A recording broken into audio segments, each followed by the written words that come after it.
हाँ, good morning future doctors. तो आज अपन cell biology cell the unit of life वाले चैप्टर का नेक्स्ट 5th लेक्चर बेटा जी स्टार्ट कर रहे हैं। तो इसमें आज अपन डिस्कस करेंगे, कल जहाँ छोड़ा था उसी को बेटा जी आगे कंटिन्यू करते हैं। कल प्रोकैरियोटिक सेल्स के बारे में अपन डिस्कस कर रहे थे, उसमें न्यूक्लियोइड, प्लाज्मिड, राइबोसोम, मीजोसोम्स, ये सारे अपन ने डिस्कस कर लिए थे। आज उसी साइटोप्लाज्म में आगे नेक्स्ट पॉइंट बेटा जी लिख लो, एक वर्ड आता है सेल इंक्लूजन्स।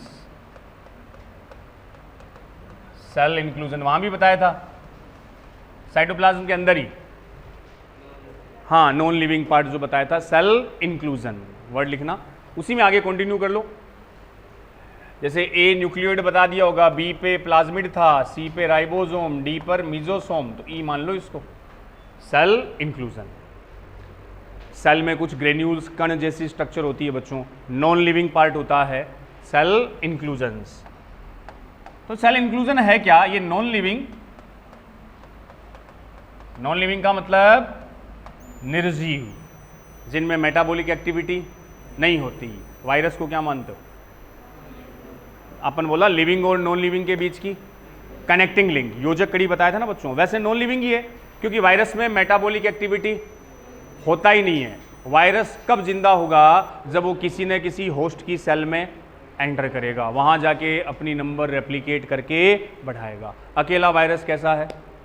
नॉन लिविंग बता सकते हो, क्योंकि उसमें मेटाबॉलिक एक्टिविटी या उपापचयी क्रिया, अरे वही लाइन याद रख लो, किसी सेल को जिंदा आप तब बोलोगे, किसी ऑर्गेनिज्म को जिंदा आप तब बोलोगे जब वो कम से कम एक सेल होगी। हमने कहा था ना, एनीथिंग लेस देन सेल, अगर कोई भी सेल से कम है मतलब उसका इंडिपेंडेंट एग्जिस्टेंस नहीं है। तो वायरस को हमने एक सेल से कम माना था, तो वायरस को हमने लिविंग कंसीडर नहीं किया था। चलो बच्चों, सेल इंक्लूजन एक्चुअल में क्या है? नॉन लिविंग न्यूट्रिएंट सबस्टेंस होते हैं, निर्जीव पोषक पदार्थ होते हैं, अलग अलग न्यूट्रिएंट जो सेल में स्टोर होते हैं उनको बेटा जी बोला जाता है सेल इंक्लूजन। जैसे इनमें इंक्लूड करते हैं फर्स्ट ग्लाइकोजन ग्रेन्यूल्स, ग्लाइकोजन के कण, ग्लाइकोजन ग्रेन्यूल्स। एक बेटा जी आप लिख लेना फॉस्फेट स्टोरेज ग्रेन्यूल्स, इसमें फॉस्फेट आ गया। एक बेटा जी वर्ड लिखियो साइनोफाइसिन ग्रेन्यूल्स। तो ये अलग अलग प्रकार के ग्रेन्यूल्स होते हैं, कण होते हैं जो स्टोर होते हैं बेटा जी साइटोप्लाज्म में, साइनोफाइसिन ग्रेन्यूल्स। क्या है देखो, पहले लिखो आप इनको। तो सेल इंक्लूजन उसी सेल में, लास्ट में पूरा एक डायग्राम बना के बच्चों अपन समझेंगे कि प्रोकैरियोट की सेल्स में क्या क्या ये कंपोनेंट्स थे सेल इंक्लूजन्स। तो इसमें नॉन लिविंग है, निर्जीव है, न्यूट्रिएंट है, न्यूट्रिएंट समझ गए ना। आपने सुना होगा बच्चों, अपना स्टोरेज फूड क्या होता है? आपकी सेल, आपकी बॉडी फूड को किस फॉर्म में स्टोर करती है? भाई हम कहते हैं सेल को एनर्जी कौन देगा? आपकी कोशिका में एनर्जी चाहिए ना, अरे काम करते हो तो ऊर्जा चाहिए। ऊर्जा एनर्जी किस फॉर्म में आएगी? ATP, adenosine triphosphate. कौन बनाएगा? कौन बनाएगा? अरे एटीपी कौन बनाता है? आई ना रिएक्शन कई बार, हाँ, क्रेब साइकिल और सारा। ये क्या है? C6H12O6। कौन? ग्लूकोज। इसको आप बोलते हो बेटा जी ग्लूकोज। आपकी सेल में in presence of oxygen, oxygen की प्रेजेंस में ग्लूकोज का ब्रेकडाउन होगा CO2, H2O और ATP। ये ATP ही आपको क्या देगी? एनर्जी देगी। तो कहने का मतलब, काम करने के लिए जो भी एनर्जी चाहिए, वर्क करने के लिए जो ऊर्जा चाहिए बेटा जी, वो ऊर्जा आपको मिल रही है ATP से। ATP बन कैसे रहा है? इस ग्लूकोज का आपने क्या किया? ऑक्सीडेशन। ऑक्सीडेशन का मतलब इन प्रेजेंस ऑफ ऑक्सीजन। पूरी रिएक्शन आपकी चलती है बॉडी की अलग अलग सेल्स में। तो आपके पास क्या बन गया? ATP। साथ में कौन बना? पानी। पानी क्या करेगा? वाटर बॉडी का मेजर सॉल्वेंट होता है बच्चों, सॉल्वेंट समझते हो? विलायक, घोलने वाला। अरे पानी सिकंजी बनाते हैं, 1 गिलास पानी में आपने 1 चम्मच चीनी को घोला। पानी क्या है? सॉल्वेंट, चीनी सोल्यूट, मिलकर क्या बना? सॉल्यूशन। तो पानी बॉडी का सॉल्वेंट होता है, ये पानी काम आ जाएगा। बच गई क्या? Carbon dioxide. कार्बन डाइऑक्साइड का बॉडी में कोई काम नहीं है, ये बॉडी के लिए हानिकारक होती है। तो बच्चों आप जब सांस बाहर छोड़ोगे तो किसको निकाल दोगे? CO2 निकाल देंगे। और जब सांस लेते हो तो क्या लेके जाते हो? ऑक्सीजन। तो शरीर ऊर्जा उत्पादन के लिए किसको यूज कर रहा है? ग्लूकोज को। अब मान लो पर डे बच्चों आपको, मान लेते हैं अपन 10 ग्राम ग्लूकोज चाहिए, ऐसे ही मान लिया। एक दिन में आपको लगभग कितना ग्लूकोज चाहिए? मान लेते हैं, इमेजिन कर लिया 10 ग्राम ग्लूकोज चाहिए। अगर इतना ग्लूकोज आपके शरीर में है तो एक दिन का काम आराम से चल जाएगा, उतनी एनर्जी आपको इजीली मिल जाएगी। अब एक दिन मान लो 10 ग्राम से ज़्यादा ग्लूकोज हो गया। फेवरेट फूड अपना मटर पनीर की सब्जी बनी हुई है, शानदार हॉस्टल में खाना बना है, जो उसमें 10-12 रोटियां तोड़ गिरी, हो गया जो उसमें आगे सर देखा जाएगा। ग्लूकोज 10 की जगह मान लो 15 ग्राम बन गया। बॉडी में कितना बन गया? 15 ग्राम। लेकिन यूज कितना होना है? एनर्जी तो इतने से मिल जाएगी एनफ। बचा हुआ 5 ग्राम कहां गया? बांट दोगे? बाहर निकाल दोगे?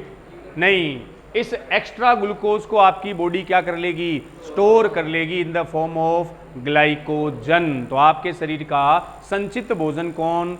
Glycogen. Storage food of body कौन होगा? ग्लाइकोजन। और ये ग्लाइकोजन किससे बनेगा? ग्लूकोज से। अगर बच्चों में प्लांट की बात करूं तो वहां स्टोरेज फूड कौन होगा? स्टार्च होगा, वो भी कार्बोहाइड्रेट होता है, ये भी कार्बोहाइड्रेट होता है। तो यहां हम प्रोकैरियोटिक सेल की बात करें, उसकी सेल में भी अलग अलग न्यूट्रिएंट पोषक पदार्थ बच्चों जमा हो जाते हैं, उनके अपन नाम लिख रहे हैं। ह्यूमन के रेफरेंस में किसको याद रखना है? ग्लाइकोजन। प्लांट में कौन? स्टार्च। यहां बात कर रहे हो आप किसकी? प्रोकैरियोटिक सेल, जैसे कि बैक्टीरिया की।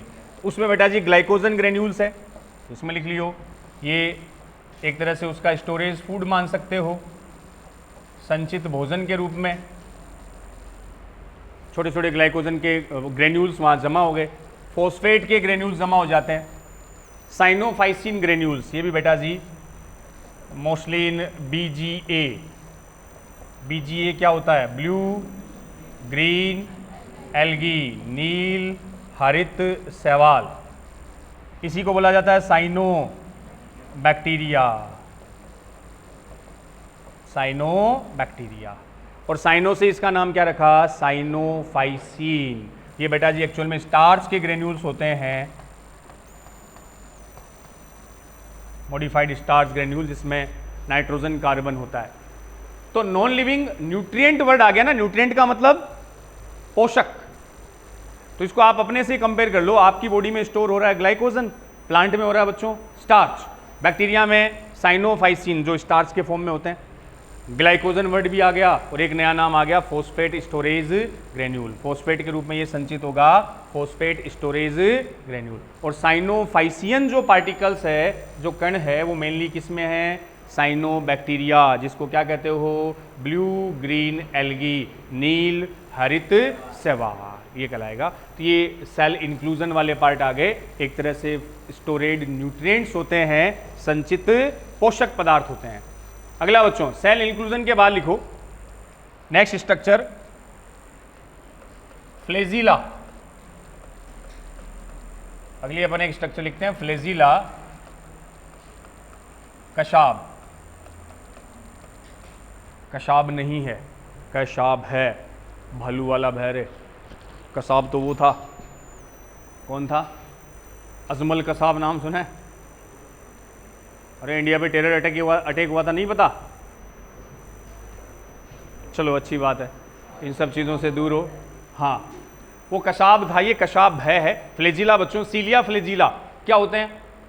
सेल के ऊपर, जैसे आपकी सेल है ना, ये मान लो सेल है, सेल के ऊपर बेटा जी ऐसे हेयर लाइक स्ट्रक्चर होती है, फाइबर, बाल जैसी संरचना, ऐसी स्ट्रक्चर को क्या नाम देते हैं? पूंछ जैसी, मान लो टेल लाइक स्ट्रक्चर है, और इसका काम पूंछ जैसी है तो बेटा जी क्या काम करेगी? लोकोमोशन, गमन में हेल्पफुल होती है। अरे जैसे स्पर्म का बताना ना, शुक्राणु, स्पर्म के पास ये क्या होती है? टेल, पूंछ। इस पूंछ की वजह से स्पर्म क्या करेगा? मूव करेगा। और इसी स्पर्म टेल लाइक स्ट्रक्चर को क्या बोला जाता है? फ्लैजिला। तो बैक्टीरिया की बाह्य सतह पर कौन जुड़ा रहेगा? फ्लैजिला, जिस वजह से बैक्टीरिया क्या करेगा? मूव करेगा। तो एक तरह से बैक्टीरिया की गमन संरचना है, लोकोमोटिव स्ट्रक्चर होती है, जिसको आप क्या नाम दोगे? फ्लैजिला। तो फ्लैजिला में बच्चों अपन मेंशन करेंगे, फ्लैजिला इसमें लिख लियो locomotive structure of bacteria, locomotive structure of bacteria, bacteria की गमन संरचनाएं, जो गमन में सहायक होती है, बैक्टीरिया की गमन संरचना, locomotive structure of bacteria. Flagella आपको लोकोमोशन मूवमेंट में भी बताया था मैंने। अपनी बॉडी की सेल्स बेटा जी अलग अलग प्रकार की मूवमेंट दिखाती है। वहां याद हो तो आपको एक लिखा था सीलियरी मूवमेंट। सीलियरी मूवमेंट तो किसके थ्रू होती है? सीलिया। फ्लैजिलर मूवमेंट किसके थ्रू होती है? फ्लैजिला। तो आपकी बॉडी में एग्जाम्पल लिखाया था कौन सी cell? Sperm cell. Sperm cell में भी जो टेल है वो एक तरह से क्या था? फ्लैजिला ही होता है। तो लोकोमोटिव स्ट्रक्चर है बच्चों। Next line, composed of flagellin protein. एक बेटा जी प्रोटीन का बना है और उस प्रोटीन को नाम क्या दे देंगे? फ्लैजिलिन प्रोटीन, इसी के नाम पे रखा है, कंपोज्ड ऑफ फ्लैजिलिन प्रोटीन। तो जो फ्लैजिला है वो बैक्टीरिया की कौन सी स्ट्रक्चर है? लोकोमोटिव। किस में हेल्पफुल होगी? गमन में, घूमने में, चलने में, फिरने में। और ये बना बेटा जी किसका है? एक प्रोटीन है फ्लैजिलिन प्रोटीन से। अगली लाइन, जब इसकी स्ट्रक्चर की बात करेंगे, flagella divided in 3 parts. Flagella की संरचना को 3 भागों में बच्चों डिवाइड करते हैं, डिवाइडेड इन 3 पार्ट्स। वो 3 पार्ट कौन से हैं? जब फ्लैजिला की स्ट्रक्चर देखेंगे तो बच्चों उसके 3 पार्ट दिखेंगे। सबसे पहला आप एक लिखो बेसल बॉडी, आधारी काय। एक मिड वाला पार्ट आएगा हुक, और एक बेटा जिसमें पार्ट आएगा फिलामेंटस। तो फ्लैजिला की स्ट्रक्चर के 3 भाग होते हैं। जो बेसल बॉडी है वो तो इसका आधारी काय, बेसल बॉडी क्या हो गया? आधारी काय। हुक और फिलामेंटस तंतुमय संरचना, फिलामेंट लाइक स्ट्रक्चर। 3 पार्ट की अपन बात करेंगे। देखो फिर इन पार्ट को बेटा जी समझते हैं अपन। बेसल बॉडी, बेसल का मतलब ही जो बिल्कुल आधार, बेस पर होता है। बीच वाला पार्ट हुक कहलाएगा और सबसे ऊपर वाला पार्ट फिलामेंटस या तो तंतुमय कहलाता है। जैसे एक सीधे से डायग्राम से पहले बता दूं बच्चों, 3 पार्ट है फ्लैजिला की स्ट्रक्चर के। मान लो जो फ्लैजिला अपना है, अपना तो क्या बैक्टीरिया का, हाँ, इस फ्लैजिला में बेटा जी अपन ने बता दिया ऐसी सी स्ट्रक्चर होती है। 3 डिफर पार्ट। ये मान लो इसका सेकंड पार्ट आ गया हुक, ये बना लियो पहले आप, सेकंड हुक हो गया। और जो थर्ड पार्ट है इसका, ये थर्ड बेटा जी पार्ट आ गया फिलामेंटस। 3 इसमें पार्ट। सबसे पहला बेसिलस, जिसमें 2 पेयर रिंग होती है, ऐसे 2 पेयर ऑफ रिंग।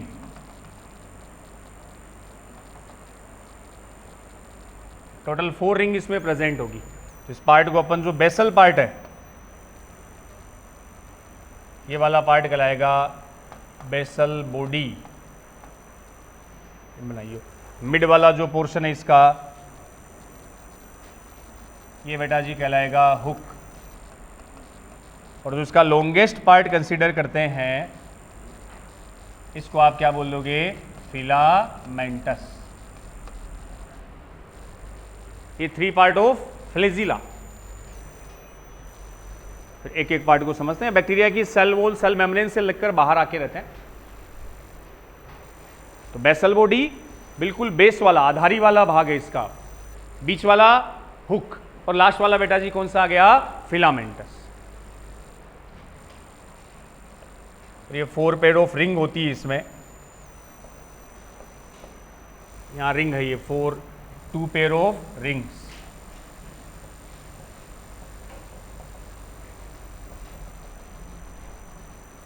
ये जो बेसल रिंग है ये तो एम्बेडेड इन सेल मेम्ब्रेन, और जो upper two pair of rings है ये इन सेल वॉल। लिखो फिर बात करते हैं। तो फर्स्ट बेसल बॉडी, ये चार बनानी है बच्चों, चार रिंग लाइक स्ट्रक्चर है, 4 रिंग वलय नुमा संरचना है। इसमें जो नीचे की 2 रिंग है वो तो किस में रहेगी, सेल मेम्ब्रेन में। ऊपर वाली 2 रिंग लाइक स्ट्रक्चर है वो सेल वॉल में प्रेजेंट होती है। फिर मिडल पार्ट हुक आ गया, और लास्ट वाला पार्ट इसमें कौन सा आ गया, फिलामेंटस, वो फिलामेंटस आ गया।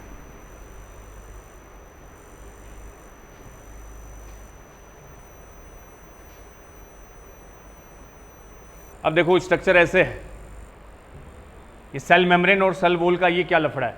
तो अपन ने कहा ना, देखना बच्चों डायग्राम एक बार, ये जैसे बैक्टीरिया है, अब फ्लैजिला तो बैक्टीरिया की बॉडी के बाहर ही तो रहेगा, बाहर दिखेगा ना। तो सबसे अंदर इसको क्या मान लिया आपने, सेल मेम्ब्रेन थी। सेल मेम्ब्रेन के बाहर कौन थी बेटा जी, सेल वॉल थी।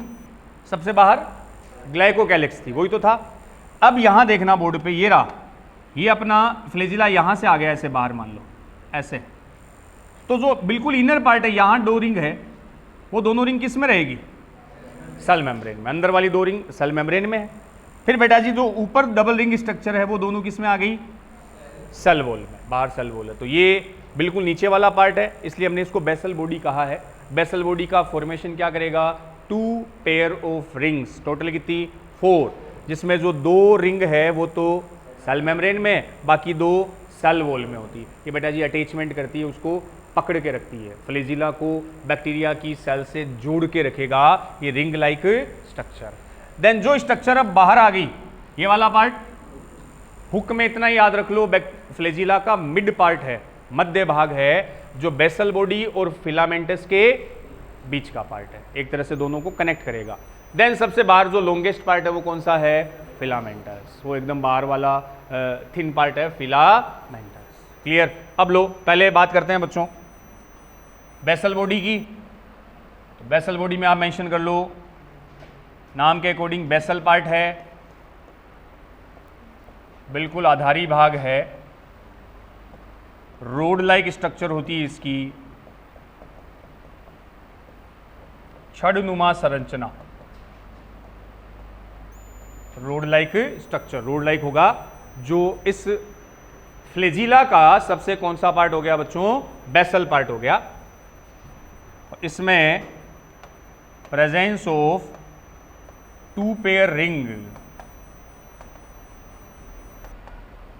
2 pair rings are present. Total आपसे पूछे तो कितने बता दोगे, 4 रिंग लाइक स्ट्रक्चर।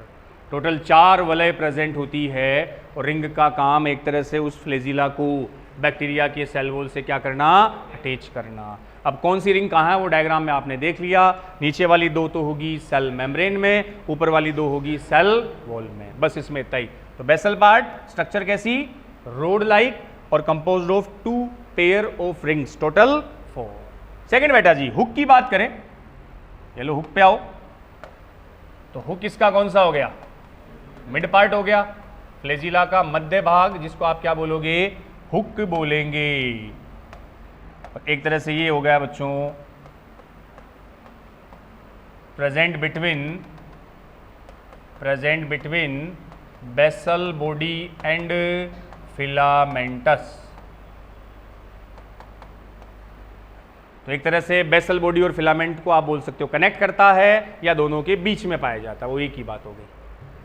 तो इसमें लिख लेना हुक इसका मिडल पार्ट है, मध्य का भाग है, जो बेसल बॉडी और फिलामेंट को कनेक्ट करेगा, और present between basal body and filament, दोनों के बीच। तीसरा बेटा जी फिलामेंटस, फिलामेंट लाइक जो है इसमें मेंशन करियो, ये इसका लॉन्गेस्ट पार्ट है, इसका बाहर वाला सबसे लॉन्गेस्ट पार्ट है, तो इसमें सबसे कैसा होगा, आउटर मोस्ट होगा, लॉन्गेस्ट और सबसे कैसा, आउटर मोस्ट पार्ट, उसको आप क्या बोल दोगे, फिलामेंटस, तंतुमय।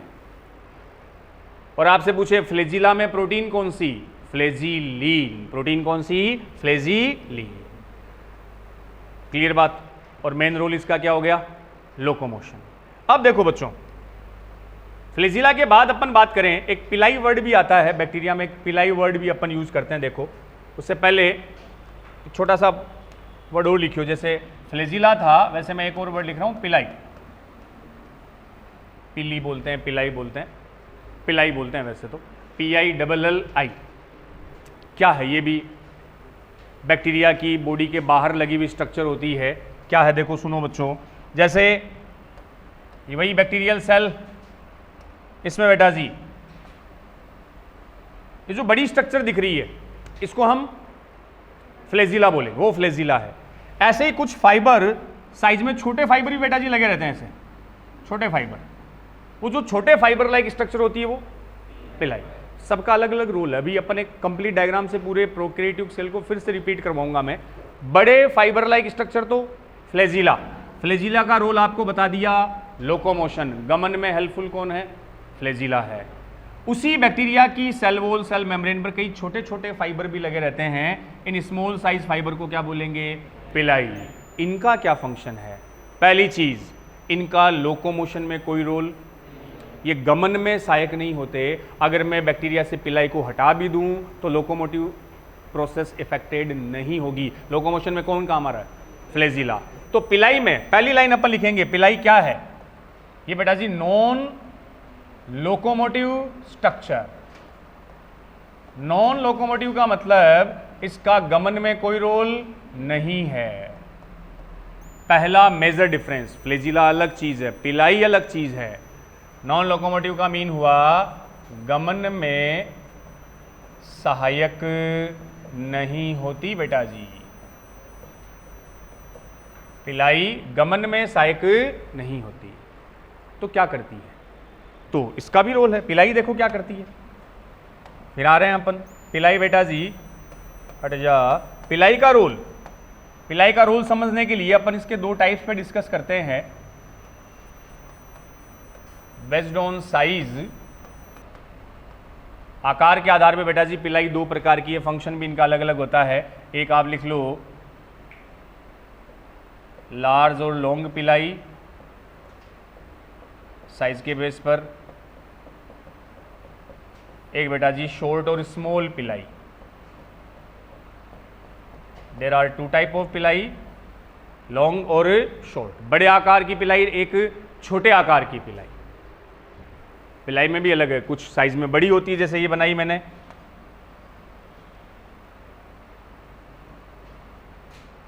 ये छोटी पिलाई, बड़ी पिलाई। हालांकि फ्लैजिला इन दोनों से ही क्या होता है? वो बड़ा, वो अलग ही स्ट्रक्चर होती है। अब जो लार्ज लॉन्ग पिलाई है बेटा जी, इसमें लिखना इसको ऑल्सो कॉल्ड एफ पिलाई भी बोला जाता है। तो इसका फंक्शन जो होगा वो इंपॉर्टेंट है, फॉर्मेशन ऑफ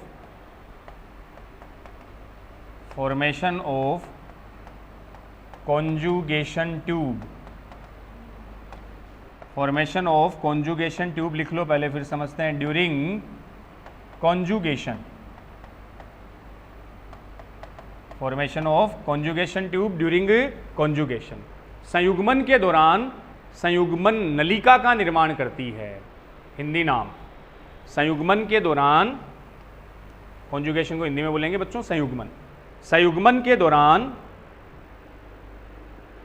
कॉन्जुगेशन ट्यूब संयुग्मन नलिका का निर्माण करती है, वो एफ पिलाई। अब देखो कल भी बच्चों एक एफ प्लाज्मिड आया था, उसी से कुछ कनेक्टेड चीजें आ रही है। पहले इस लॉन्ग और लार्ज पिलाई को मैं समझा देता हूं, फिर से आओ बोर्ड पे एक बार। ये अपनी बैक्टीरिया की स्ट्रक्चर है, कोई बैक्टीरिया है। अब बैक्टीरिया की जो सेल वॉल, सेल मेम्ब्रेन है, उसके बाहर बच्चों कई ऐसे फाइबर लगे रहते हैं, जैसे आप में हेयर होते हैं ना, वैसे फाइबर लगे हुए हैं। जो सबसे बड़े साइज का फाइबर है वो तो क्या है? फ्लैजिला। ये मोस्टली एक दो ही मिलते हैं, इतनी नंबर इतनी होती है। कुछ छोटे फाइबर लाइक स्ट्रक्चर भी है, उनको क्या बोला? पिलाई। अब पिलाई भी दो टाइप के हैं। अगर बड़े हैं लार्ज लॉन्ग पिलाई, छोटे हैं तो शॉर्ट स्मॉल पिलाई। हालांकि ये पिलाई चाहे बड़ा हो चाहे छोटा हो, फ्लैजिला से तो हमेशा छोटा ही होगा, फ्लैजिला से हमेशा छोटा। अब जो बड़ी पिलाई है जिसको हमने एफ पिलाई बोला है, उनका काम है कॉन्जुगेशन ट्यूब बनाना। कब? कॉन्जुगेशन, संयुग्मन के दौरान संयुग्मन नलिका का निर्माण करता है। अब पहली बात, कॉन्जुगेशन क्या है? थोड़ा सा इस पे अपन देखते हैं बच्चों। ये बैक्टीरिया में एक रिप्रोडक्शन की मेथड है, बैक्टीरिया में एक जनन की विधि है जिसको क्या नाम दिया, कॉन्जुगेशन। अब सुनो, जैसे एक बैक्टीरिया, वो एफ वाले से याद कर लेते हैं बच्चों, कल वाला ही वर्ड ले आता हूं मैं। इसमें एफ प्लाज्मिड है, ये कौन सा है, एफ प्लाज्मिड। तो मैंने इस बैक्टीरिया को क्या नाम दिया था, एफ प्लस बोला था, डोनर बोला था, मेल बोला था। दूसरा बैक्टीरिया ये रहा, इसमें बेटा जी वो प्लाज्मिड नहीं है, नहीं है तो इसको क्या बोला था, एफ नेगेटिव रेसिपिएंट था ये। इसमें जिसमें एफ प्लाज्मिड नहीं होता, फीमेल वर्ड भी यूज कर सकते हो। अब ड्यूरिंग कॉन्जुगेशन, संयुग्मन के दौरान जो मोड ऑफ रिप्रोडक्शन है, जनन की एक मेथड है बच्चों, बैक्टीरिया में क्या होगा, जो एफ पॉजिटिव बैक्टीरिया है इसकी बाहर ये जो लगी हुई लॉन्ग पिलाई है, कौन सी पिलाई, बड़े वाली पिलाई क्या करती है, देखो बड़े वाली पिलाई बेटा जी क्या करेगी, वो एक ट्यूबुलर स्ट्रक्चर बनाती है। वो पिलाई दोनों बैक्टीरिया के बीच क्या बनाएगी, एक ट्यूबुलर स्ट्रक्चर। इसी को क्या नाम दिया, कॉन्जुगेशन ट्यूब। ये कॉन्जुगेशन ट्यूब हो गई। इस ट्यूब से बच्चों क्या होगा, जो एफ प्लाज्मिड था ये, इसका कुछ पार्ट इस ट्यूब से होते हुए कहां चला गया, इस दूसरे बैक्टीरिया के पास चला गया। तो अपन ने कहा था जब इसके पास भी एफ प्लाज्मिड आ गया तो एफ नेगेटिव से ये बैक्टीरिया भी क्या बन जाएगा, एफ पॉजिटिव। और इस मोड ऑफ रिप्रोडक्शन को क्या बोला, कॉन्जुगेशन, जिसमें एक नलिका, एक ट्यूब लाइक स्ट्रक्चर बनती है, दैट्स कॉल्ड कॉन्जुगेशन ट्यूब। और उसे बनाएगा कौन, पिलाई। कौन से वाली पिलाई, लॉन्ग या लार्ज पिलाई। क्लियर। तो लॉन्ग पिलाई का रोल बेटा जी, जिसको आपने एफ पिलाई भी बोला क्योंकि इससे एफ फर्टिलिटी प्लाज्मिड जाएगा, helpful in method of conjugation, जो रिप्रोडक्शन की मेथड होती है, जनन का एक प्रकार होता है। समझ गए बात। चलो सेकंड साइड में आते हैं बच्चों। जो छोटी पिलाई है वो क्या करती है, उसका काम, उसका अलग रोल है। तो फंक्शन के बेस पे मान लो इनको अलग अलग टाइप की हो गई। सेकंड, शॉर्ट पिलाई में बेटा जी अपन मेंशन करेंगे, ये देखो ये अटैचमेंट में हेल्पफुल होती है। शॉर्ट पिलाई में लिख लियो, ब्रिशल लाइक होती है, या ऑल्सो कॉल्ड फिम्ब्री बोलते हैं बेटा जी इनको, ऑल्सो कॉल्ड फिम्ब्री। फिम्ब्री का हिंदी वर्ड होता है झालर, नॉट बावली झालर, या बावली झालर को नहीं है, झालर सुने होगे, बोला ना बावली झालर, तो बावली झालर को नहीं है, समझदार झालर है। इसका भी एक रोल है। झालर का मतलब ऐसे लहराते हुए होती है ना, फिम्ब्री लाइक स्ट्रक्चर, खुले बाल छोड़ दो हवा में लहराते हुए, झालर, उसको फिम्ब्री बोलते हैं। तो आकार में छोटी है और इसको क्या कहा, फिम्ब्री कहा। वो एफ पिलाई, उसका रोल कॉन्जुगेशन, फर्टिलाइजेशन में, रिप्रोडक्शन में। शॉर्ट पिलाई का रोल देखो बेटा जी, जिसे आप फिम्ब्री कहते हो, इसका फंक्शन क्या है, इसका फंक्शन है हेल्पफुल इन अटैचमेंट, बैक्टीरिया के अटैचमेंट में सहायक होती है, जीवाणु के helpful in attachment of bacteria with surface, जीवाणु की किसी सतह से चिपकने में सहायक होती है। तो शॉर्ट पिलाई को, जिसको हमने फिम्ब्री बोला है, उसका बेटा जी रोल लिख लेना, helpful in attachment of bacteria with surface, जीवाणु का किसी सतह के साथ चिपकने में उसको क्या करेगा, हेल्प करेगा। कोई भी सरफेस मिल गई, रॉक या कोई भी सरफेस, चट्टान, कहीं बैक्टीरिया अगर चिपक रहा है, अपनी जगह फिक्स कर रहा है, तो वो किसकी हेल्प से करेगा, शॉर्ट पिलाई। क्लियर। तो बिल्कुल बड़ी स्ट्रक्चर है तब फ्लैजिला अलग चीज, लोकोमोशन में काम आ रही है। ऐसी छोटी छोटी बच्चों फाइबर लाइक स्ट्रक्चर है तो उनको आप बोलोगे पिलाई, और पिलाई होती है नॉन लोकोमोटिव, वो गमन में हेल्पफुल नहीं होगी। क्या करेगी, अगर साइज में बड़ी है तब तो कॉन्जुगेशन ट्यूब बनाएगी और उस एफ प्लाज्मिड को उसी के थ्रू आप ट्रांसपोर्ट करोगे, और साइज में छोटी है तो किसी न किसी सरफेस से वो खुद को अटैच करेगा, तो इसको अपन बोलेंगे attachment of bacteria with surface. Clear. अब एक कंप्लीट डायग्राम बच्चों, जितने भी पॉइंट अपन ने पढ़े हैं पूरी प्रोकैरियोटिक सेल में, कि 3 कवरिंग आ गई, अंदर मिजोसोम, राइबोसोम, न्यूक्लियोइड, प्लाज्मिड, जो है वो अपन पूरी एक स्ट्रक्चर से समझ लें। एक डायग्राम बच्चों बना लियो इस कंप्लीट प्रोकैरियोटिक बैक्टीरियल सेल का, इसमें सारी लेयर, सारी स्ट्रक्चर अपन एक ही डायग्राम से समझ लेंगे। इस डायग्राम से पूरी स्ट्रक्चर बेटा जी एक तरह से रिवाइज हो जाएगी, साथ साथ आप बना लो। इसमें आउटर मोस्ट कवरिंग, सेकेंड इसमें लेयर आ गई सेल वॉल,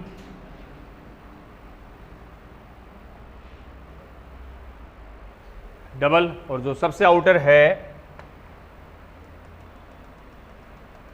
इसको अपन बोल देंगे ग्लाइको कैलिक्स।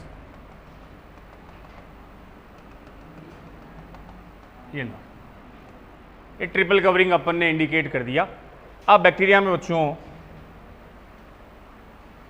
मेन इसका न्यूक्लियोइड, इसके अलावा छोटे और कई स्ट्रक्चर होती है जिसको आप बोलते हो प्लाज्मिड। प्लाज्मिड के अलावा बेटा जी सरफेस से जो कनेक्टेड थे क्या थे?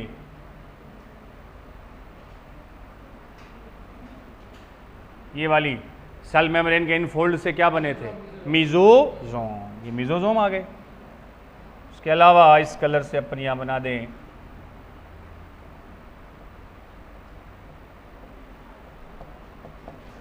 राइबोसोम। अदर देन राइबोसोम बेटा जी कुछ सेल इंक्लूजन्स आ गए, पार्टिकल्स आ गए।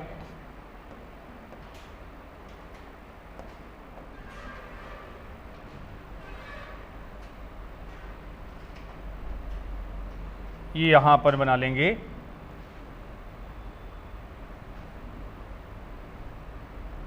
फ्लेजिला आ गया, लोकोमोटिव स्ट्रक्चर।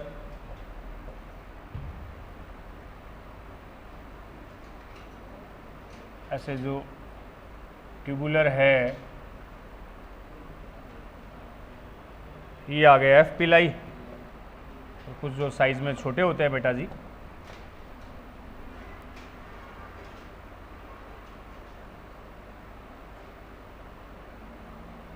ये इसमें आ गए।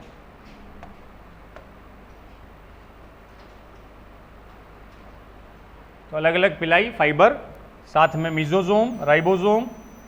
उसके अलावा अपन ने कुछ बैक्टीरिया में बेटा जी ये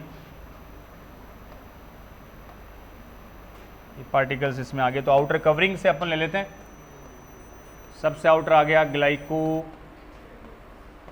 कैलिक्स, सेकेंड नंबर पे आ गया सेल वॉल, सबसे जो इनर है सेल मेम्ब्रेन। ये तो आ गया triple covering, glycocalyx, cell wall और सेल मेम्ब्रेन।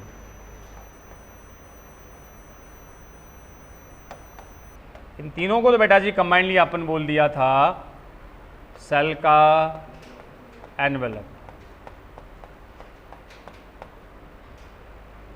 इसमें आउटर आपका ग्लाइकोकैलिक्स जो बना था म्यूको पॉलीसैकेराइड का, सेल वॉल और सेल मेम्ब्रेन आई गई थी।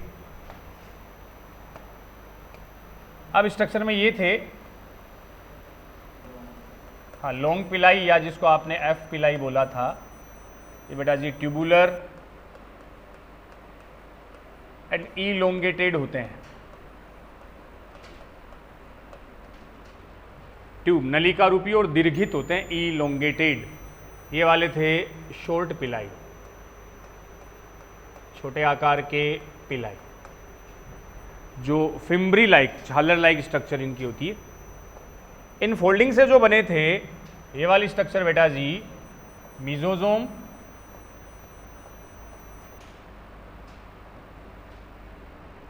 इनफोल्डिंग ऑफ सेल मेम्ब्रेन जिनमें रेस्पिरेटरी एंजाइम होते हैं, और ये किसके एनालोगस बता दिए थे आपको? माइटोकॉन्ड्रिया के। ये वाली structure flagella, locomotive structure of bacteria. ये वाला बेटा जी ये जो दिख रहे हैं ये आ गए थे राइबोसोम। और बैक्टीरिया में किस टाइप के थे? 70S टाइप के राइबोसोम, जिसकी 2 यूनिट आई थी। स्मॉल यूनिट तो कौन सी थी? 30S, और बेटा जी लार्ज यूनिट थी 50S। इसके अलावा अगर बात करें, ये आ गया था मेन न्यूक्लियस जिसको आपने बोला था न्यूक्लियोइड, मेन क्रोमोसोम, प्रोक्रोमोसोम, और इसके साथ बेटा जी ये आगे थे प्लाज्मिड, जो न्यूक्लियोइड के कंपेयर साइज में क्या था, small. Both are double standard and circular, shape में कैसे थे, सर्कुलर थे। इन पार्टिकल्स को जो दो चार, ये ऊपर वाली लेबलिंग कर ली, ये ट्यूबुलर इलोंगेटेड है बच्चों, ट्यूब जैसी स्ट्रक्चर है, शॉर्ट बिलाई है, ये मीजोजोम आई गए, ये नाम लिख लियो थोड़ा ऊपर लेके, उनकी लेबलिंग भी बता देता हूं। ये तो मान लो सेल इंक्लूजन है, सेल इंक्लूजन्स, ग्रेन्यूल थे ना, जो कैसे हैं, non living nutritive substance, glycogen के ग्रेन्यूल्स हो सकते हैं, साइनोफाइसिन के कण हो सकते हैं, वो सारे। इसके अलावा बच्चों देखो कुछ बैक्टीरिया में तो एक्स्ट्रा जो वर्ड है वो भी मैं बताऊं, क्रोमेटोफोर, अलग से वर्ड आ रहा है, लिखो, बात करें, बनाओ डायग्राम फटाफट, जिसमें सारे जो जो अपन ने वर्ड लिखे थे प्रोकैरियोटिक सेल में, उस डायग्राम से भी आप रिवाइज करवा सकते हो, आप साथ में फंक्शन मेंशन कर सकते हो, पूरा डायग्राम पूरी स्ट्रक्चर को कंप्लीट कर देगा, पूरे थ्योरी को। क्रोमेटोफोर क्या है उसकी अपन बात कर देते हैं।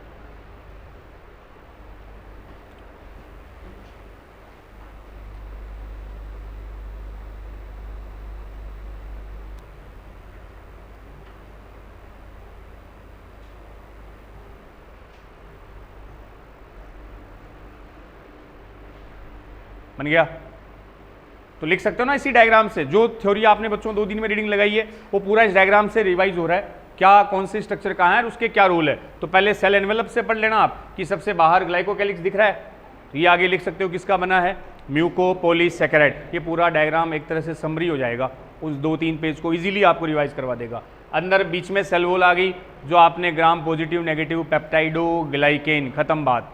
सबसे अंदर सेल मेम्ब्रेन आ गई जो यूनिवर्सल होती है, और सेल मेम्ब्रेन किसकी बनी थी, प्रोटीन और लिपिड की। लाइपोप्रोटीन होता है जो प्रोटीन और लिपिड दोनों से बनी होती है। फिर जब अंदर चलेंगे बच्चों, ये आपका साइटोप्लाज्म, साइटोप्लाज्म में ये मेन न्यूक्लियोइड, उसके अलावा प्लाज्मिड, वो 2 टाइप के थे, वो यहाँ मेंशन कर सकते हो। ये आगे राइबोसोम, जो कौन से थे, 70S टाइप के थे, और इनमें mRNA जुड़ा रहेगा, तब आप पोली राइबोसोम बोल दोगे। ये सेल इंक्लूजन आ गए, नॉन लिविंग जो स्टोरेज सबस्टांस थे वो सारे आ गए। सेल मेम्ब्रेन जब इनफोल्ड होगा तो क्या बना देगा, मीजोसोम बना देगा। अब बड़ी स्ट्रक्चर सिंगल है तो वो फ्लेजिला पास में लिख सकते हो, लोकोमोटिव स्ट्रक्चर है।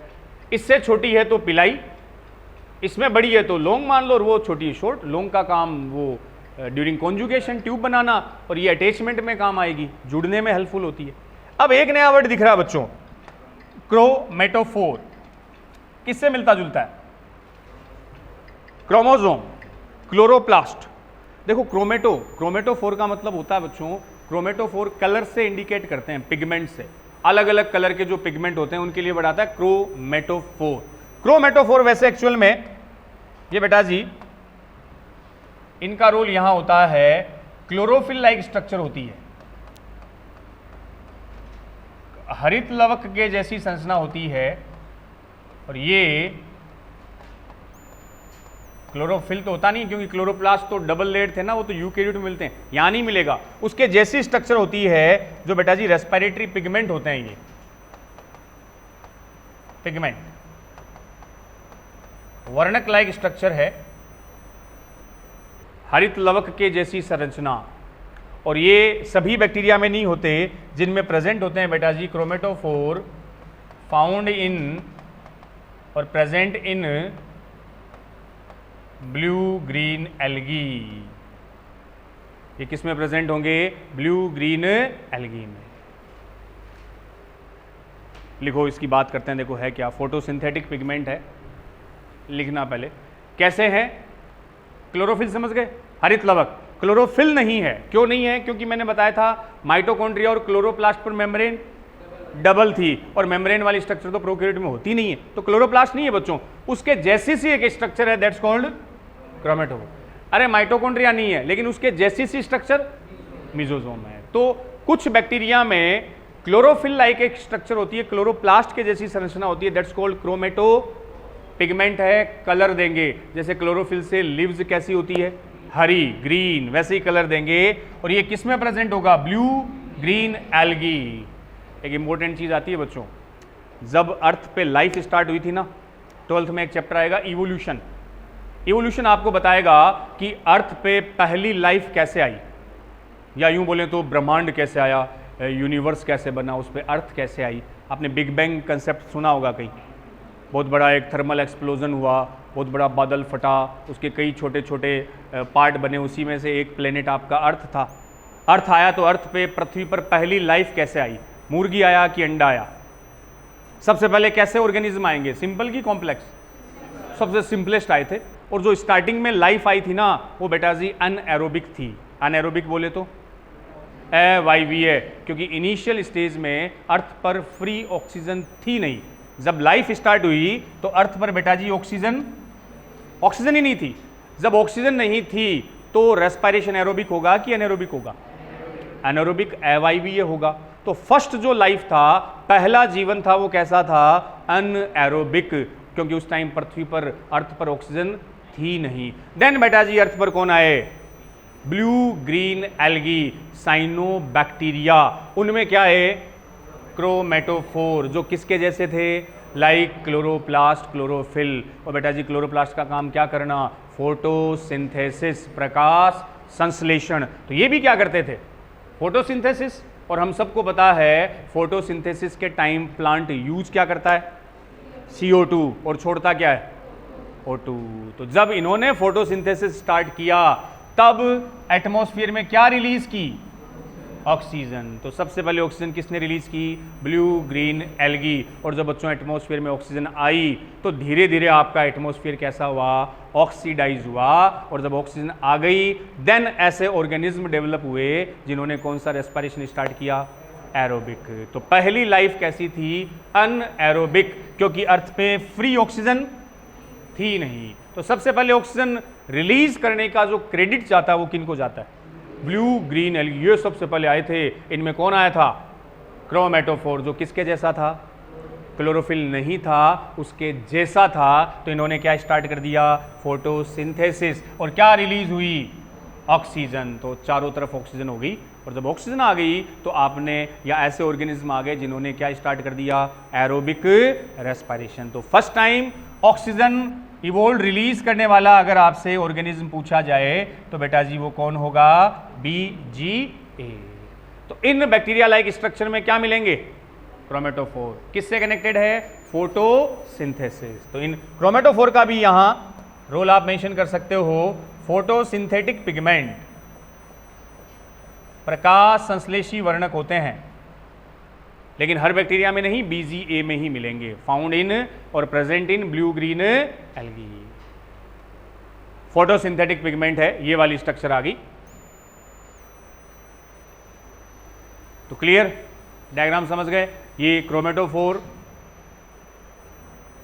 क्लोरोफिल, हरित लवक जैसी संरचना है जो BGA में प्रेजेंट है। इन्हीं को फोटोसिंथेटिक पिगमेंट बोला जाता है। इसी वजह से बेटा जी एटमॉस्फेयर में क्या रिलीज हुई, ऑक्सीजन। अब एक इसमें छोटा सा वर्ड, एक नोट डाल के बच्चों लास्ट लिख लो,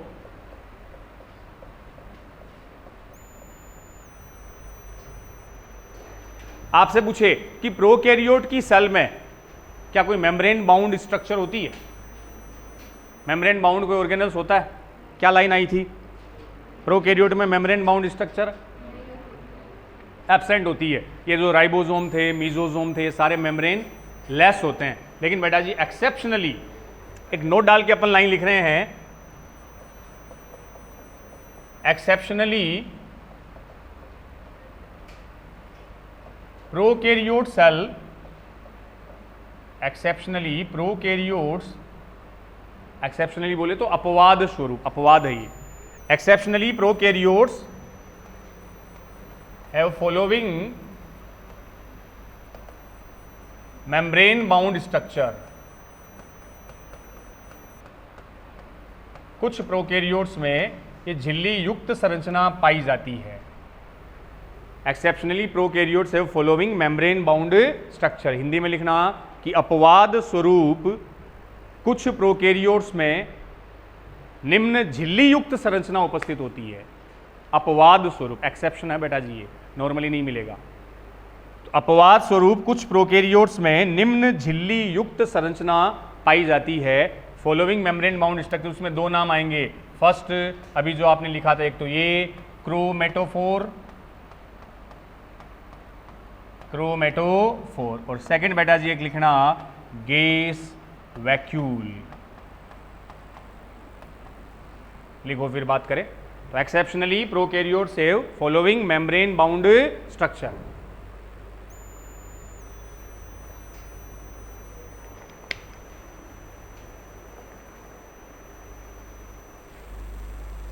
chromatophore and gas vacuole. Chromatophore तो आ ही गया, अभी बता रहे थे इसमें मेम्ब्रेन होती है बच्चों, मेम्ब्रेन से कवर्ड होता है। एग्जाम्पल आपने लिख ही लिया था, किसमें बताया? क्रोमेटोफोर आपको किसमें मिलेगा? BGA में मिलेगा, ठीक है, उसी में केवल अभी जो बात की थी अपन ने। दूसरा एक वर्ड आता है गेस वैक्यूल। वैक्यूल सुना कहीं? जब प्लांट और एनिमल सेल को आप बच्चों उसमें डिफरेंस कर रहे थे तो वहां मैंने वैक्यूल लिखाया था, रिक्तिका। प्लांट सेल में वैक्यूल कैसी बताई थी? लार्ज और सेंटर में होती है। एनिमल सेल में स्मॉल होती है या नहीं भी होती है तो छोटी होगी, साइड में होगी। अब यहां इनमें भी जो वैक्यूल है बेटा जी मेम्ब्रेनस है, और उस वैक्यूल में कौन भरी रहेगी? मतलब जैसे सेल है, ये सेल में कोई वैक्यूल कैविटी ऐसी होती है, वैक्यूल होती है। इस वैक्यूल में मेटाबॉलिक गैसेज भरी रहती है और इन गैस के चारों तरफ ये क्या होगी? एक मेम्ब्रेन लाइक स्ट्रक्चर। तो हम इनको बोल देंगे झिल्ली युक्त संरचनाएं, मेम्ब्रेन बाउंड स्ट्रक्चर। लेकिन सब में नहीं होती, किस में है? गैस वैक्यूल में लिख लियो। इसका example BGA, purple bacteria and green bacteria. कुछ बैक्टीरिया के एग्जांपल्स होते हैं बेटा। Gas vacuole present in blue green algae, purple bacteria also found in green bacteria. अब आपसे पूछे भी गैस वैक्यूल का फंक्शन क्या है, क्या रोल है, क्या करेगी गैस वैक्यूल? जैसे क्रोमेटोफोर का तो फंक्शन आपको पता चल गया कि भी क्रोमेटोफोर तो किसके जैसे थे? क्लोरोप्लास्ट के जैसे, तो हेल्पफुल इन फोटोसिंथेटिक पिगमेंट है। मीजोजोम रेस्पिरेटरी एंजाइम होते हैं। गैस वैक्यूल का क्या रोल होगा? अब इसको ऐसे समझो बच्चों, एक मेम्ब्रेनस स्ट्रक्चर है जिसमें गैस भरी हुई है, मेटाबॉलिक गैस। तो क्या प्रोवाइड करेगा? जब आप स्विम करना सीखते हो ना, स्विमिंग सीखते हैं अपन, तैरना सीखते हो, तो इनिशियली आपको एक टायर ट्यूब दी जाती है बच्चों, टायर ट्यूब जिसमें हवा भरी रहती है। वो टायर ट्यूब ऐसे नहीं कि सीधा अपन ने स्विमिंग पूल में जंप मारते डूबोगे, डूबते हो ना बाहर नहीं, क्योंकि तैरना आता ही नहीं अपने को। जब टायर ट्यूब आपको दे दे तो अपन डूबेंगे नहीं। क्या करती है टायर ट्यूब? आप फ्लोट करोगे। टायर ट्यूब में हवा भर दी, उसको बोलते हैं बायोन्सी। एक वर्ड सुना आपने, बायोन्सी, उत्प्लावकता। तो उत्प्लावकता का मतलब जो वाटर का फोर्स है उसको ऊपर रखेगा, वो आपको डूबने नहीं देगा। उस टायर ट्यूब में क्या भरी हुई है? हवा भरी हुई है। सेम वही चीज इन बैक्टीरिया में एक ऐसी वैक्यूल है जो किससे भरी हुई है? गैस से। वो गैस इसको क्या प्रोवाइड करेगी? बायोन्सी, उत्प्लावकता। तो गैस वैक्यूल का पहला फंक्शन होगा क्या प्रोवाइड करना? Buoyancy, BUOYANCY, उत्प्लावकता। इसको उत्प्लावकता प्रदान करता है। फिजिक्स में पढ़ा भी होगा, फोर्स आता है वाटर में, बायोन्सी, जो उसको डूबने से बचाएगा। सेकंड बेटा जी, एक और रोल इसका होता है, प्रोवाइड बायोन्सी। ये बैक्टीरिया को उत्प्लावकता प्रदान करेगी। और दूसरा रोल लिख लो, ये उस बैक्टीरिया को प्रोटेक्ट फ्रॉम, इसका वही काम है जो आपके स्किन के पिगमेंट का काम होता है। स्किन का पिगमेंट कौन सा? मेलानिन। मेलानिन का काम प्रोटेक्ट फ्रॉम यूवी रेज। इसका भी एक वही काम है, ये भी उस ऑर्गेनिज्म को अल्ट्रावायलेट रेज, पराबैंगनी किरणों से बचाएगी। तो दो मेजर रोल है। पहला तो आ गया, इसको क्या प्रोवाइड करवाए? बायोन्सी, उत्प्लावकता, क्योंकि इसमें क्या भर रखी है? हवा भरी हुई है। अरे बच्चों मछलियों में भी पढ़ोगे आप, फिशेज, एनिमल किंगडम वाला चैप्टर आएगा आपके 11th एनसीईआरटी का 4th चैप्टर है। उसमें जब आप क्लासिफिकेशन पढ़ोगे ना, मछलियाँ किस में आती है? पाइसीज बोलते हो, मेंढक आता है, एम्फीबिया सांप, रेप्टाइल्स बर्ड्स आए थे, एवीज अपन मैमल्स। तो मछलियों में भी बच्चों दो मेन कैटेगरी आएगी, मछलियों की दो कैटेगरी। एक मछलियाँ होती है बोनी फिश, बोन का मतलब हड्डियाँ, अस्थियाँ, ऐसी मछलियाँ फिशेज जिनका स्केलेटन किसका बने? बोन का बने, वो बोनी फिश होगी। एक आती है कार्टिलेज फिश, जिनका एंडोस्केलेटन कार्टिलेज का बनता है। समझते हो कार्टिलेज? ये क्या है? कार्टिलेज जो फ्लेक्सिबल होती है, सॉफ्ट होती है, कार्टिलेज है बच्चों। कान को मैंने ईयर पिन्ना बोलते हो ना, कान को मैं यहाँ लाया, आ गया, छोड़ोगे तो जहाँ थामेंगे। ये नाक का टुंडा, टिप ऑफ नोज, ये रहा, घुमा दो कैसे ही, इलास्टिक है, इसको मैं इधर ले गया, आ गया, छोड़ते ही ये थोड़ी पल्लो इधर ही रह गया सर, गया, वापस वहीं आ जाएगा। तो ये कार्टिलेज होती है, सॉफ्ट होती है। लेकिन नाक के यहाँ हाथ लगाओ, हार्ड है, ये क्या है? बोन है। तो जो हार्ड है, जो टफ है, वो बोन होगी, और जो सॉफ्ट है वो कार्टिलेज होगा। तो जिन फिशेज का स्केलेटन बोन का बनता है, उन फिशेज को तो क्या बोल दो? Bony fish. और बेटा जी जिनका कार्टिलेज का बनता है, दैट्स कॉल्ड कार्टिलेजिनस फिश। ये स्केलेटन कंकाल पर डिपेंड करता है। आपने शार्क नाम सुना है? शार्क देखी होगी। शार्क सबसे प्रीडेटर फिश होती है, डेंजरस फिश होती है बेटा जी, कौन सी? शार्क। तो शार्क जो होती है वो कार्टिलेजिनस है। मैं बताना ये चाह रहा हूं कि फिशेज को जब अपन क्लासिफाइड करेंगे ना, तो बोनी फिश में बेटा जी एक स्ट्रक्चर होगी एयर ब्लेडर। इन मछलियों में कौन होगी? Air bladder. अरे मछली देखिए क्या, मछली जल की रानी है, देखा ना अपन ने? हाँ, जीवन उसका पानी है, हाथ लगाओ डर जाएगी, बाहर निकालो। हालांकि ऐसी मछलियां भी आती है जो बाहर निकालने में नहीं मरती, पता है क्या? कुछ मछलियों को अगर बाहर निकाल दो तो ये फॉर्मूला फिट नहीं होगा, बाहर निकलते ही मर जाएगी, मरेगी नहीं, जिंदा रहेगी, उसकी भी बात कर लेंगे। तो ये एक मछली है बेटा जी, जो बोनी फिश होती है, उसकी बॉडी में क्या मिलेगा? Air bladder. ऐसी स्ट्रक्चर है जिसमें कौन भरी है? हवा। ठीक जैसे ये क्या लिखा मैंने? Gas vacuole. वैसे इन फिशेज में एयर ब्लेडर होता है, और हवा की वजह से इन फिशेज को क्या प्रोवाइड किया जाएगा?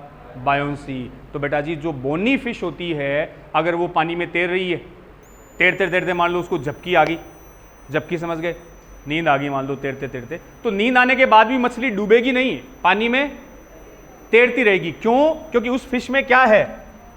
एयर ब्लेडर है, उसने उसको क्या प्रोवाइड किया? बायोंसी, आराम से फ्लोट करती रहेगी। दूसरी ओर कौन सी फिश है? कार्टिलेज, जिनका स्केलेटन किसका बना है? कार्टिलेज का, उसमें एयर ब्लेडर नहीं होता। तो अगर कार्टिलेज फिश, जिसका बेस्ट एग्जांपल है शार्क, अगर वो तैरती तैरती उसको नींद आ जाए, झपकी आ जाए, तो बेटा जी वो फ्लोट नहीं करेगी। झपकी आती मछली मान लो सरफेस पे तैर रही थी, झपकी आ गई, अब डूबना, एयर ब्लेडर नहीं है तो डूबना चालू। जैसे ही 15-20 मिनट में आंख खुलेगी, डूबी हुई एकदम नीचे मिलेगी। सरफेस पे थी, कहाँ आ गई? बॉटम पे। आंख खुलते अपने आप को डूबा हुआ फील करेगी, लेकिन कोई साइड इफेक्ट नहीं होगा, डरने की बात नहीं। मछली है, तैर के वापस क्या आ गई? ऊपर आ गई। लेकिन ध्यान रख लो, बोनी फिश में कौन है? एयर ब्लेडर, वो उनको डूबने से बचाएंगे। जबकि कार्टिलेज फिश को बेटा जी अगर डूबने से बचना है तो कॉन्टिन्यूअस क्या करना पड़ेगा?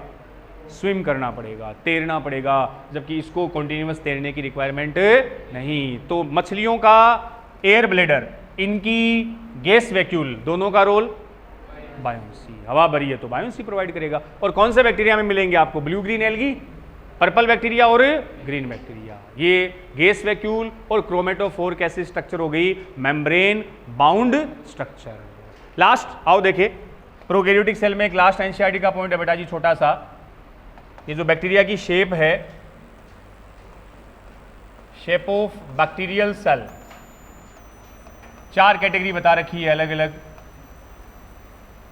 कि बैक्टीरिया सेल की कैसी शेप है। रोड लाइक है, कोमा शेप्ड है, स्फेरिकल है, इनको क्या नाम देते हैं बेचारी। तो शेप ऑफ बैक्टीरिया में एनसीईआरटी वाली लिखा रहा हूं मैं, एक तरफ तो शेप लिख लियो,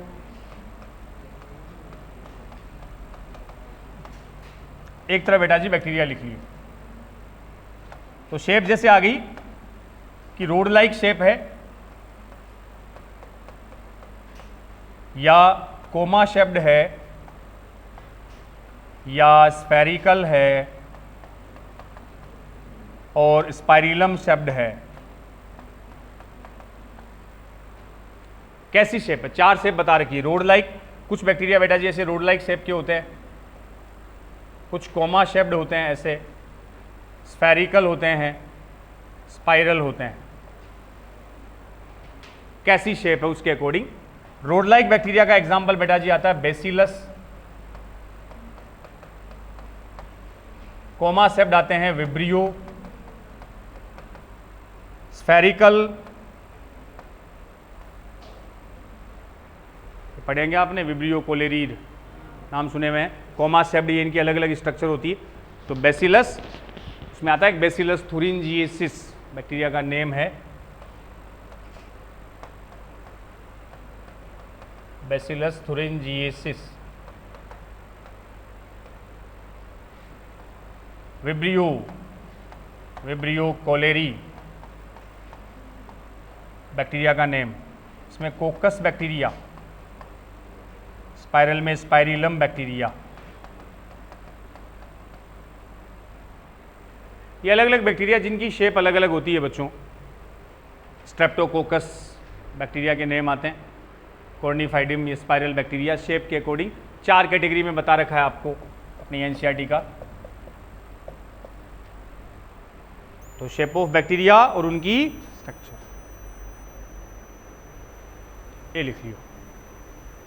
तो रोड लाइक शेप के बैक्टीरिया किस में आएंगे? बेसिलस आएगा एक एग्जांपल, बेसिलस थुरिंजिएसिस। मैंने एक बैक्टीरिया का नाम लिखा है, 12th वाले बच्चों को पता होगा। बायोटेक में आता है एक बीटी कॉटन, पढ़ोगे 12th में, नहीं है छोड़ो अभी इसको। विब्रियो, विब्रियो कोलेरी बच्चों कोमा, इसकी शेप कोमा शेप्ड होती है।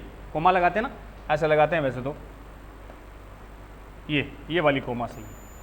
विब्रियो कोलेरी, जो कोलेरा होता है ना, हेजा बोलते हो, हेजा रोग किस बैक्टीरिया से होता है? Vibrio cholerae. स्फेरिकल शेप्ड के बैक्टीरिया कोकस, स्ट्रेप्टोकोकस न्यूमोनी, जिससे न्यूमोनिया होता है, स्ट्रेप्टोकोकस न्यूमोनी। स्पाइरल सर्पिलाकार स्पाइरिलम बैक्टीरिया को अपन बोलते हैं। तो ये 4 अलग अलग बैक्टीरिया की शेप और उसके कौन आ गए एग्जाम्पल। तो ये हमने कंप्लीट बच्चों डिटेल में डिस्कस कर लिया किसके बारे में? स्ट्रक्चर ऑफ प्रोकैरियोटिक सेल, और उसमें एग्जाम्पल आपने किसका ले लिया? एक इंपॉर्टेंट बैक्टीरियल सेल की। लास्ट बेटा जी एक पॉइंट इसमें लिखना, प्रोकैरियोटिक सेल के बाद अगली डिटेल में हेडिंग दे रखी है सेल वॉल। अगला एक पॉइंट लिखो, सेल वॉल, कोशिका भित्ति, जो सेल एनवेलप में आता है, सेल वॉल। तो सेल वॉल और सेल मेम्ब्रेन दोनों को डिटेल में अपने सिलेबस में दे रखा है बच्चों। तो फर्स्ट अपन बात करेंगे किसकी? सेल वॉल की, कोशिका भित्ति।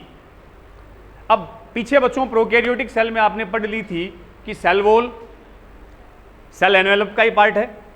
प्लांट में भी सेल वॉल होती है, बट एनिमल में, सब में सेल वॉल नहीं होती। पहली चीज तो ये समझ लेना, सेल वॉल किस में है, किस में है देखना। सेल वॉल प्रेजेंट और एब्सेंट, पहले तो ये मैं बता दूं, सेल वॉल प्रेजेंट किस में उपस्थित होती है और किस में सेल वॉल एब्सेंट होती है, बताओ। देखिए कोशिका भित्ति प्रेजेंट किस में? प्लांट में लिख दें, प्लांट में सेल वॉल है ही है। ये बात किसने बताई थी? स्वान ने, स्लीडन और स्वान ने बताया था कि प्लांट में सेल वॉल की प्रेजेंस उनका स्पेशल कैरेक्टर होता है। और बोलो प्लांट के अलावा, अभी बैक्टीरिया पढ़ा था आपने प्रोकैरियोट, तो बैक्टीरिया की सेल के बाहर भी क्या थी? सेल वॉल थी। बैक्टीरिया माने मोनेरा बोल सकता हूं। बैक्टीरिया में कौन आ गए? मोनेरा ही तो है ये। और बोलो, और एल्गी, एल्गी वो मोनेरा में आ गए। प्रोटिस्टा, प्रोटोजोआ फंजाई में, फंजाई में भी होती है, सेलुलोज की बनी होती है, अभी एग्जाम्पल लिख लेंगे। फंजाई में भी आपको क्या मिलेगी? Cell wall. एब्सेंट बेटा जी किस में बताओगे? एनिमेलिया, अपने में एक माइकोप्लाज्मा। माइकोप्लाज्मा क्या था? PPLO, pleuro pneumonia like organism. इन दो में सेल वॉल क्या रहती है? एब्सेंट। इसको मैं थोड़ा सा 5 किंगडम कंसेप्ट से भी बता देता हूं। एनिमेलिया और माइकोप्लाज्मा में एब्सेंट रहती है, और प्लांट, बैक्टीरिया, फंजाई, डाइटम सभी मैं उनके आगे लिखाऊंगा, सेल वॉल बनी किसकी होती है, तो छोटा सा पॉइंट अभी अपन डिस्कस कर लेते हैं बच्चों। तो एनिमल्स में अपने में सेल वॉल नहीं है, अपने अलावा किस में नहीं है? माइकोप्लाज्मा कौन थे? सबसे स्मॉलेस्ट सेल माना जाए तो किसको बोला था भाई? सबसे एक नंबर पे यूकैरियोट थी, फिर बैक्टीरिया, फिर देन और फाइनली, और बच्चों वायरस और वायरोइड को तो आप लिविंग सेल कंसिडर ही नहीं कर रहे थे। तो स्मॉलेस्ट सेल की बात आई तो माइकोप्लाज्मा। माइकोप्लाज्मा और एनिमेलिया में सेल वॉल नहीं होती। अब इसको थोड़ा सा ऐसे भी समझ लो, 5 किंगडम आपको ध्यान है, 5 किंगडम। सबसे पहला किंगडम पंच जगत संकल्पना, 5 किंगडम कंसेप्ट बॉटनी में चल रहा है। साइंटिस्ट थे रॉबर्ट विटेकर, उन्होंने सारे ऑर्गेनिज्म को 5 किंगडम में क्लासीफाई किया था। सबसे पहला किंगडम बेटा जी कौन था? मोनेरा।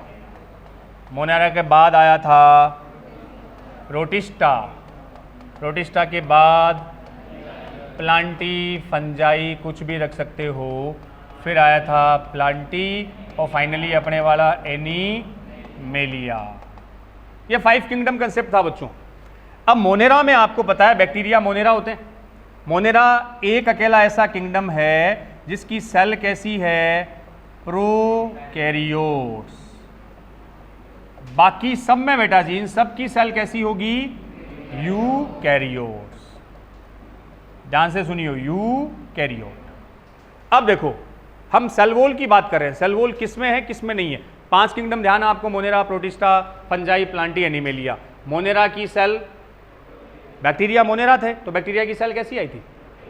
बाकी सारे के सारे यूकैरियोट होते हैं। अब देखो सेल वॉल किस में है, इसके अकॉर्डिंग देखो किस में है किस में नहीं है। एनिमेलिया में cell wall, Plantae, Fungi, Protista में कुछ एग्जाम्पल में होती है, कुछ में नहीं, मोनेरा में। लेकिन माइकोप्लाज्मा भी मोनेरा है, माइकोप्लाज्मा भी किस में आ रहा है? देखना है काम की चीज आ रही है। मोनेरा में मैं किसको इंक्लूड कर रहा हूं? बैक्टीरिया को भी और माइकोप्लाज्मा को भी। अब बच्चों क्वेश्चन आ जाए कि all prokaryotes have cell wall, all prokaryotes have cell wall as a outer covering, all prokaryotes have cell wall, true होगा कि फॉल्स होगा? समस्त प्रोकैरियोट में कोशिका भित्ति होती है, ट्रू है कि फॉल्स है? प्रोकैरियोट में कौन आ रहा है? Bacteria, mycoplasma. बैक्टीरिया में सेल वॉल, माइकोप्लाज्मा में। तो सारे प्रोकैरियोट में सेल वॉल नहीं होती, सारे यूकैरियोट में सेल वॉल एब्सेंट होती है, सारे यूकैरियोट में सेल वॉल प्रेजेंट होती है, नहीं होती। एनिमेलिया में सेल वॉल, बात समझ रहे हो क्या? सारे प्रोकैरियोट में भी सेल वॉल नहीं है और सारे यूकैरियोट्स में भी सेल वॉल नहीं होती। यूकैरियोट्स में किस में नहीं है? एनिमेलिया में नहीं है। और प्रोकैरियोट में किस में नहीं है? माइकोप्लाज्मा। समझ गए बात? तो समस्त प्रोकैरियोट में कोशिका भित्ति पाई जाती है। अगर ये स्टेटमेंट आए तो आप इसको क्या बताओगे? इनकरेक्ट, फॉल्स है। और ऐसा है सारे यूकैरियोट्स में भी सेल वॉल होती है, तब भी आप इसको गलत बताओगे, बिकॉज एनिमेलिया में नहीं होती। और प्रोकैरियोट की बात करूं तो माइकोप्लाज्मा में नहीं होती। क्लियर? तो ना तो समस्त प्रोकैरियोट ना ही ऑल यूकैरियोट सेल वॉल रखते हैं, दोनों में अपवाद है। प्रोकैरियोट में माइकोप्लाज्मा में नहीं होगा और यूकैरियोट में एनिमेलिया में सेल वॉल नहीं होगी। समझ गए बात? ये तो ये ऐसी समझने के लिए। अब बच्चों मैं बस सीधे इसके एग्जाम्पल लिखा देता हूं कि किस में सेल वॉल किसकी बनी हुई। जैसे बैक्टीरिया की तो आपने लिख रखा है, लास्ट एक साइड में तो लिख लो ऑर्गेनिज्म का नेम, इधर नेम ऑफ ऑर्गेनिज्म, और सामने इसके मेंशन कर लो कंपोजिशन ऑफ सेल वॉल। इसमें जो सेल वॉल है वो किसकी बनी है?